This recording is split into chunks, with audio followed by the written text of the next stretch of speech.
Весна, јас навистина не знам што си студирал и што работиш во моментов, но предпоставам дека што му го поставаш ова прашање дека си многу фрустриран и огорчен од ситуацијата во која се наоѓа јавната администрација во Република Македонија.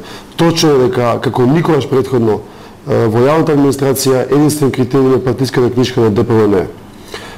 И тоа не е доволно се каже, но уште пострашно е што најголем број од тие луѓе работени само по партиска книжка, без никакви критериуми за квалитет или знаење или образование, многу често воопшто не одат на работа, немаат луѓето кај да одат на работа, значи немаат канцелари, немаат компјутери, туку само седат дома и земаат плата на секој први во месецот. Што е најстрашно, таквите луѓе го завземаат местото на оние квалитетните. Оние кои што имаат квалитет, имаат образование, имаат знаење, но не може да продрат до јавната администрација, бидејќи веќе им е заземено местото.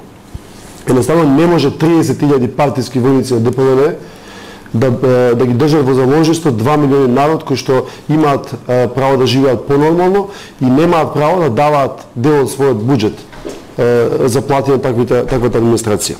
Јас и сум студирал во иностранство и знам како таму функционира. Ако се почитува критериумот на квалитет и на знаење, нема врата која што нема да се отвори во јавната администрација.